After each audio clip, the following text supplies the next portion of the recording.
When a person is fresh out of a relationship, I think timing and healing is appropriate. And a lot of times you cannot like bypass that by jumping into something else just because it makes you feel better. A lot of times people do that because the relationship that they just had, they spent time with that person, they did things with that person, they, of course, was intimate with that person. And so when that is removed from you, you're like, well, what do I do now? I have nothing to do. Like, this is weird. I can't talk to nobody. I can't say, what are we doing? So you end up trying to chase and find that in other people without doing the proper healing because you haven't quite cut that cord with that person yet, because you still are in somewhat of a denial that you guys are not together and will not be together. And so without that proper healing and kind of like real closure, you end up taking that baggage into the next relationship without even knowing it. And all that other person is asking you to do is love them.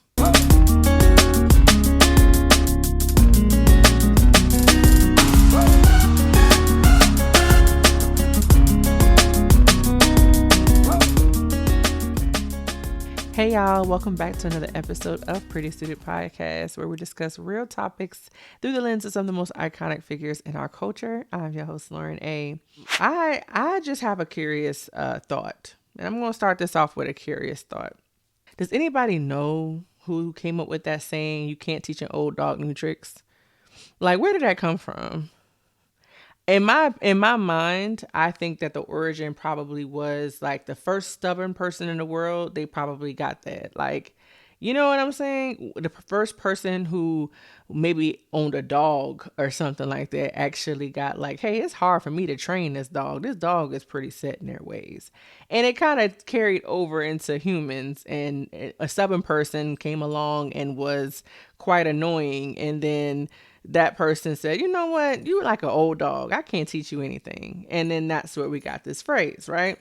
Well, I would have to say that this phrase is very, very, very relevant to this day in 2025, just because I feel like the more you are inclined to do something in a certain way and you've developed a habit and a routine of doing things in this way, and most times if that way has worked out for you, you're going to continue to do that thing, right? That's going to be your thing. You're probably not going to deviate from it, and if it's broke, don't fix it, right? However, I will say there are sometimes exceptions to that rule, and a perfect instance of an exception to that rule happened in the cult classic Boomerang.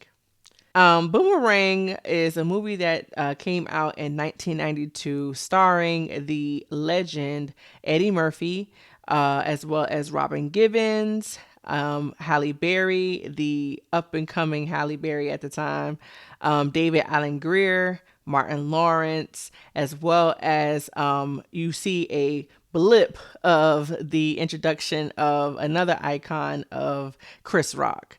And so this movie just had so many legends. I can keep going on and on. John Witherspoon, rest in peace, John Witherspoon. But I will say that this movie just has so many iconic people whose career really still exists to this day. It was kind of like a movie that was in the middle of Eddie Murphy's like humongous success of the late 80s and early 90s. I mean, you could not stop Eddie Murphy during this time. I mean, he was in Beverly Hills Cop, which had several sequels. He was in Coming to America. He was in, he did all of the was it The Golden Child? He did so many movies at that time that his name was everywhere. He had his own stand-up. He was actually even doing music. So Eddie Murphy was absolutely on fire at this time. But Boomerang was quite the different approach, because after all of these, action-packed, blockbuster films, you wasn't really expecting Eddie Murphy to do something so like something so regular as a rom-com, right? But at the end of the day, too, with him being such a huge figure, he was a very handsome man as well. So women wanted to see him in that kind of way. Like they didn't want to see him running from the police or shooting up something. I was like, that was great too. But we also wanted to see Eddie Murphy as the romantic guy and how he navigates around women. And so Boomerang gave us that peek. Like the legend he is, like the creative genius he is, like the innovator he is, Eddie Murphy shed light on a particular guy, a character, an unforgettable character by the name of Marcus Graham, who worked for an ad agency, which at the time was the it job, right? Everybody wanted to work in marketing and ad and be in New York with the tall buildings and the nice wardrobe and the fancy car. Like that was what we pictured. And so Marcus Graham was that guy. I mean, just off the rip in the intro of the movie, you saw how he commanded attention. He was a nice dresser. He looked like he smelled good, right? Nice haircut. Everything was put in place, and women just could not help but turn their heads and just, admire the handsome man that he was.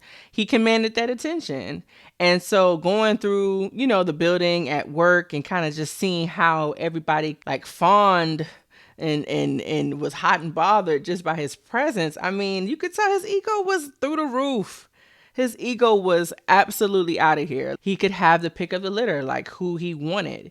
I'm pretty sure he probably already dated or been with most of those women, or even just the idea of having that choice was probably very flattering for him. And so you get into a peek into his life. He's actually quite good at his job. He's actually able to mitigate a situation where maybe some people were, some people didn't have the same opinion. Some people debated over a topic or a look or something like that. And he was able to kind of diffuse the situation with his charm, with his, comedy. He was funny and was able to get the job done. And I think he prided himself on his ability to not only look good and have all the ladies, but actually be really good at his job to make him the successful man that he was. However, we do find out that the woman that he stopped in place for, by the name of Miss Robin Givens, she ended up being his boss. And I'm going to tell you why it was interesting to me. I even looked at that movie and realized, okay, Robin Gibbon was absolutely gorgeous. She had, her body was tea. She was very fashionable. Her hair, you're talking about early 90s hair. Late 80s, early 90s hair, it had a mind of its own. It had a team of its own. How they got it to sit in one place high like that should be studied. That should be very well studied. I have a problem just straightening hair. Imagine teasing it to be the size of like twice the size of your head. That always, intrigued me, but it worked for them because they were serving every time. And so, seeing that relationship between those two, you could tell that she had the pickings of the litter too. Like she didn't want for, attention at all because the men were absolutely stunned by her. The women wanted to be her or be around her. So she had that it factor too, just like Marcus did. So when Marcus and, what was their name in her film? Hold on for a second. Jacqueline. And Marcus and Jacqueline, when they, finally met each other, you could tell they're like, okay, she gave him a run for his money. Because initially she was not impressed by the bare minimum charm that Marcus was giving out, right? Okay, you got nice clothes. I got nice clothes too. You have, your hair is to the T. My hair is to the T too. You are good at your job. I'm very good at my job. You know why? Because I'm actually your boss. So all of the things that, Marcus displayed that kind of just had people in awe of him, Jacqueline had that times two. And so, and of course, at being an attractive man, she was attracted to him physically, and what he was able to accomplish in his role. But I feel like she just also was intrigued by how she could, play a little game. How to see how far she could take a person who ego was so inflated that he wasn't used to being the one chasing. And so I think that intrigued her. What hit Marcus so bad, I feel like, when it came to Jacqueline and why he fell so in love with her was not just because of how she looked and everything like that. You have to think about it like this. When somebody is that into their appearance, how they look, where they live, the ambiance of their place, everything has to be to a T. They have an appointment. They get their hair set every 5 minutes. Their nail, like everything has to be perfect. That is actually a part of their identity. When it comes to something like that, where you have to control every little bit about you to fit this narrative that you put out there, that is an identity for that person. Meaning that they probably don't know exactly who they are without those things. Those things, in sense, define who they are. And without those things, they may not know who they are. And so when Marcus came in contact with Jacqueline and she was able to, she mirrored exactly who he was able to kind of take a step back and really see how vulnerable he can be. It almost kind of like, you are me in woman form. But what I have an issue with, though, that is when those things are stripped from you, who are you? Because if, let's just say, for example, something were to happen at the job, or you lost your job, or maybe something happened to you physically and you weren't able to really care for yourself in the clean cut anal manner that you're used to. Well, who are you after that? What can you do? How do you see yourself? And a lot of times when those things are stripped from them, they feel super vulnerable. And that was the exact same case that happened when Jacqueline and Marcus's relationship kind of got too heavy for her, and she felt like the charmer and the go-getter and all of that, what she actually liked and was intrigued by, he was losing it because he was so wrapped up into her. Don't touch me. Don't touch me. You made me feel dirty, and I don't believe this whole thing is happening to me, okay? Look at you. God, Marcus.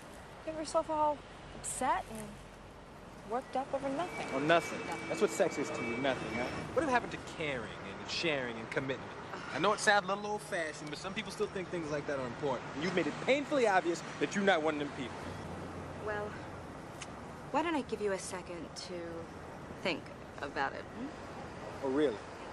And so she, just like a clear narcissist like she was, because, women can be narcissists too, she decides that she thinks that they should take a break and kind of like pull back because he was getting a little too involved and too invested, and he was losing that it factor that she actually liked. So what was the result of that? The result of that, going back to what I said about, who are you outside of that?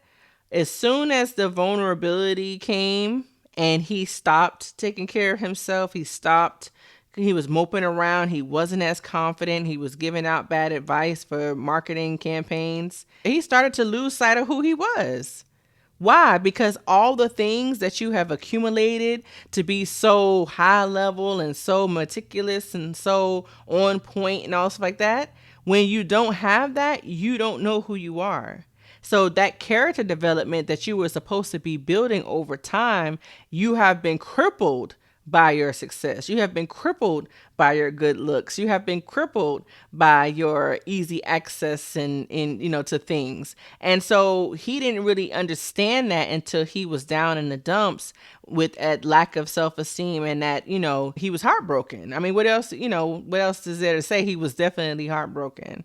So he had to do a job to find himself again, so that way he can get back to the top. But, like in most situations, that happens through a woman. Let's just call a spade a spade. That's what it happens through a woman. I think more so a man finds out who he is through a woman more than a woman finds out who she is through a man. I'm just gonna say that I have no evidence to back this up, but I'm just gonna say it because I think it to be true. I personally have not seen many cases where a woman found out how great of a woman she was, how amazing she is, what she's capable of doing through a man, more than I've seen with a man through a woman. I feel like women, of course, are natural nurturers. We're givers, we're, lovers, and we make sure that people around us are thriving, even almost to our detriment. And a lot of times, I'm not saying all the time, I'm saying a lot of times. And I think this was particularly the case in this situation because he met another woman in the office who was eclectic and herself and just wanted to know Marcus through all of the superficial things that he used to attract women.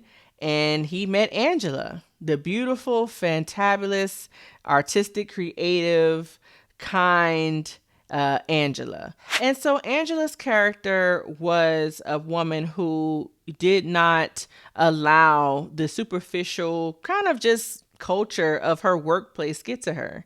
She was a woman who utilized her creativity to climb the corporate ladder, and while she revered Jacqueline for all the great work that she's done as a woman, as a black woman in, the marketing space, she still felt that she was able to get to that position someday being who she was.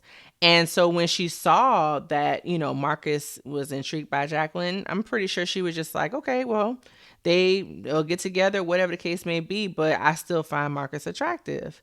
And so once Jacqueline and Marcus broke up, he decided to find a friend in Angela, and that friendship turned into a relationship. However, I'm gonna be completely honest with you. That was a full blown rebound. That was a full blown rebound. And Angela, I feel like, was so kind. She was so nice and so naive that she felt like it was true love initially, instead of him finding healing through her friendship and her kindness. But he still never quite healed over the breakup of Jacqueline. And a lot of times we do that. When a person is fresh out of a relationship, I think timing and healing is appropriate. And a lot of times you cannot bypass that by jumping into something else just because it makes you feel better. And, a lot of times people do that because the relationship that they just had was, they spent time with that person. They did things with that person. They, of course, was intimate with that person.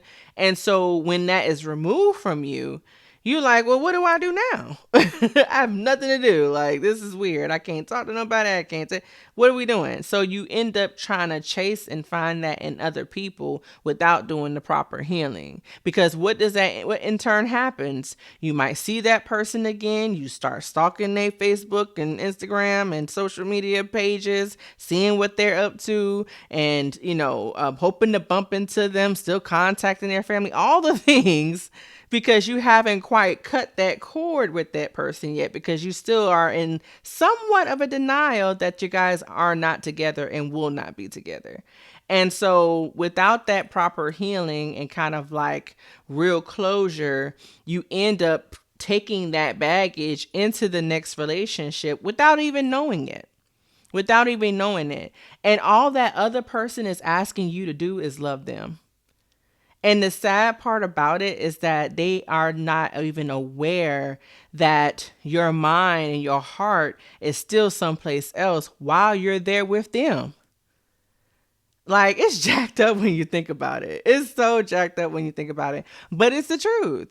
It's the truth. And it happens in a lot of cases and a lot of breakups. I mean, even me personally, I've dealt with that myself. And so the only thing that helped in that situation was legit conversations to fix it, to close the door, to lock it and shut it, and to move on through solitude. Not isolation, but solitude. There's a difference, because isolation usually involves you being alone, kind of shutting out, positive coping mechanisms, kind of shutting out familial relationships, shutting out interpersonal relationships and input and things like that, to where you're isolated with your thoughts. You're isolated with your own time, and kind of you like reframing things and situations that happen and should have had and could. I should have said this. We should have did that. Well, I remember on the 3rd of January he did that, so he probably, so all your mind is really just going every which way with your own thoughts. With that isolation, it could be a good thing for a short period, but for an extensive period, it's not a good idea. Versus solitude usually involves preservation, right? And also you go inward, so that way you can reflect on what you've done. You can reflect on how you can be better. You can reflect on, how you want the future to look, what you're looking for in the next situation. You're getting input from a higher power, and a lot of times you're getting input from, a therapist and things like that. And you're not necessarily jumping to the next relationship to fix what you lost. So solitude, I think, is equally as important, because you need that chance to actually heal. And solitude doesn't have to be a long time either, but I think the active work happens in solitude versus isolation. And I think with Marcus, he kind of, just like with most people, they end up just hopping into something because that person made them feel better. And Angela was a kind soul. That's why his friend was so upset. David Allen Greer, who played one of Marcus's best friends, he was essentially going to hook up with Angela first while Marcus was with Jacqueline, because it just seemed like it was the right thing to do. I mean, they both were funny. They both were eclectic. They both were corny. And so I guess they felt like, well, I'll date Jacqueline, you can date Angela.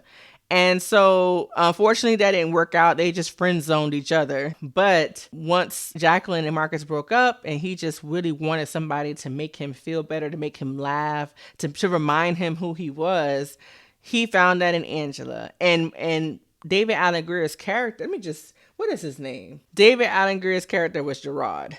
So Gerard felt like, do you have to have all the women? Did you sleep with Angela? Yeah, I did. Why do you always have to have all the girls, Marcus? You just said a couple seconds ago you didn't care who she went out with. Now you find out it's me and you're flipping, You're being a hypocrite. I don't want to hear that bullshit, man. This is different. Angela is a nice girl. So I can't be with a nicer girl? No. Because all you're going to do is dog her out like you do every woman in your life. Like, even if you wanted to rebound with somebody, it didn't have to be Angela, because she's a good girl. She actually likes you. She really would, nurture you back to health. But do you deserve that? After you've dogged out most women in your life, after you, slept with women to get what you wanted, after you nitpicked good women and didn't call them back because they had, chip paint on their toes, like what's her name, Layla Rashad's character in the beginning, like, you just dumb. You picked this good girl who really, would have been a better fit for Gerard. But in turn, you end up rebounding with her until Jacqueline found her way back to you. And so he just wasn't having it. Enough is enough. You already get all the girls. You don't have to pick that one. Like, she's a good one. And you're going to end up messing with her. You're going to break her heart. And then it's going to be a revolving cycle. And she's going to be jacked up for the next man. Like, so he was fed up with that. He was super fed up with that. Side note, Martin Lawrence's character was kind of funny in this one too, because he definitely was giving that, well, the black man on the white man on the green surface of the pool table and the black ball is getting, like, I was like, okay. He was a comedic relief for sure, which is kind of funny because we know that Eddie Murphy is normally the comedic relief of movies. But in this movie, he was more so the main protagonist and he was more serious. He cracked a joke here and there, but Martin definitely was the comedic relief, which was fun to see, that dynamic between those two legends. But anyway, so of course, Jacqueline, she comes back. Like they all do. Once he got his mojo back and he was around the office strutting his stuff and, he was that dude again, she was intrigued again. Just like, again, a true narcissist. And so really didn't care for him as a person, but cared for how he presented himself, the facade. She cared about that. And that happens a lot of times with women. I feel like a lot of women who do value that materialistic, world, they go after the man for what they can do and they can provide and how the world sees them without really quite knowing that guy for who he is. And yes, he did lead with his money. He did lead with his character and charisma and all that stuff like that. So what else could you do really if he really never showed you who he was outside of the material thing, right? However, I don't think she even tried. I don't even think she even tried to see who he really was because it wasn't important. At the moment, she was having fun and she was just like, let's just do this because we see each other and and how we move. So I'm just intrigued to just be with a dude that kind of acts like me too. So, but of course, once Jacqueline returned, Halle Berry, or Angela, got her heart broken. He thought that he wanted Jacqueline back until he realized that this is not fulfilling. And how many of us have gone through that where the one that was, had us in the fast lane, that we were hot and bothered with each other, and we, had a fire romance in the beginning. But after a while, once you start conversing, once that, flame starts to die down, you're really looking like, I really don't want to be with you. Like, this is not as fulfilling as it was before. And the emptiness that you're feeling is the lack of depth in the relationship. And so he felt that. He was just like, okay, you're still beautiful, but I don't want to be here. I miss Angela. I miss her spirit. I miss her, kindness. I miss her love. And so without that, when you have gotten a taste of actual true love, you cannot go back from that. And anything other than that, anything less than that just doesn't feel right. It just doesn't feel relevant. It just doesn't feel necessary. It doesn't feel important. And so he make his way just like most people do when they miss a good thing, and he finds her. However, this is where I kind of get different feelings than most people about this movie. Because again, we all know it's a classic. We all know that Marcus Graham, he was that guy, all the good things. It was funny, great movie. How it ended kind of made me mad because we understand how movies like this are supposed to end. The guy gets the girl back and they live happily ever after. But I don't really think that he deserved Angela back. Am I the only one who feels that way? Am I the only one who says, hey, look, he does not deserve Angela? I feel like, I just realized I don't even have my sign up today. Y'all know this is pretty suited. We'll get that back next week. But yeah, I don't think he deserved her back. Not because he didn't deserve another chance. I don't think that that's the case. Because, some people deserve a second chance, whatever. But why I don't think he deserved her back was because I don't particularly know if he was as beneficial to her as she was to him. Think about it. Think about this. Like, most of the time you see them spent together is her bringing him into her world, right? With the painting, with the kids, teaching and tutoring and getting him back on his feet after Jacqueline and, pouring into him and all stuff like that. And funny, providing him relief and, lightheartedness at home, all of the things. But what did he actually contribute to Angela to make her life better? I mean, I don't know. I just don't know. And I feel like that last effort that he had with bringing the kids to her new job and kind of like making her, feel bad for how sick of a puppy he's been without her. I miss you. I'm scared. And I'm miserable. I can't breathe without you.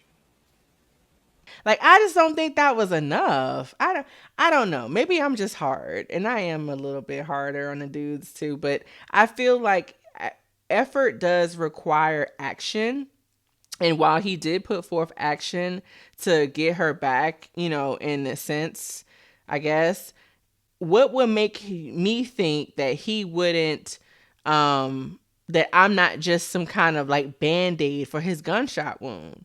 Like, I don't know. I just felt like it wasn't reciprocated as much as I would like for him to like get the girl back. Now, if they just had some real good times and they went through some things and they got over it and then he was, a good man to her, all the things, then sure, I wouldn't have no problem. I would say absolutely nothing. But because it's not like that, I feel like, I don't know, him getting her back was just like, oh, I guess, that was the cute end of the movie. And because what really kind of like made me side eye him a little bit was because he mentioned in the end, I don't think everybody caught this part. I don't think everybody caught this. In the end, when they were walking, when the credits were going up, and to wrap the movie up, there was this woman who was crossing their path. And she was beautiful, and she looked like she was finna look at Marcus, and Angela was like, you better not. Like, we just got back together. You better not look at that girl, right? He was like, no, I'm not finna look at her. Like, I'm with you. I'm here for you. Like, that's what he was acting like. But then another woman walked by with some kids in a stroller. I think it was like two kids. Maybe one was walking, one was in the stroller. I can't remember. And I think she mentioned something about, will you love me through all the good times and, things like that. If I let myself go, if I gain a little weight or something, she said. And he was like, you see, she's single. Like, talk about the single mama walking with her babies. Like, you let yourself go. You see why she's single type stuff. And while it was hilarious at the time, in the moment, while the movie was wrapping up, again, I know it's just a movie, but that would have gave me more indication that this man is very, very shallow, that he's very kind of fickle with what he wants at the moment. Like, he's kind of like, you know what I'm saying? Still very superficial. Like, you met him as a superficial man, and, y'all broke up because of him being a superficial man. And then now he makes that remark too. I'm like, okay, I don't know if you actually learned your lesson. I don't know if you actually learned your lesson. I think that you just was sad and you needed a friend and you wanted me back because you want your friend back. Versus it being like, no, superficialness is not the way to go. I'm deeper now. I don't think that's the case for him. But that could just be me. That's just my opinion. Because as soon as I saw that last scene, I was like, let me go ahead and do a video about this. Because I think I'm the minority in thinking that he shouldn't have got Angela back. But you let me know what you think in the comments. Because I could be, and be kind. The comments, be kind. So that brings us to the end of the episode. So if you've seen in the past week, I did put out a Pretty Suited music reaction video where I am talking about different songs. I'll be going old school, early 2000s, even new songs. I'm just going across the whole spectrum now, just because like I said, I'm a music lover. And I really just would like to just dissect and kind of like go over some reactions of different videos and music that's out. And so check that out. The first video I did was covering A. Marie's new single, Mine. So I'm no longer going to do throwback tunes.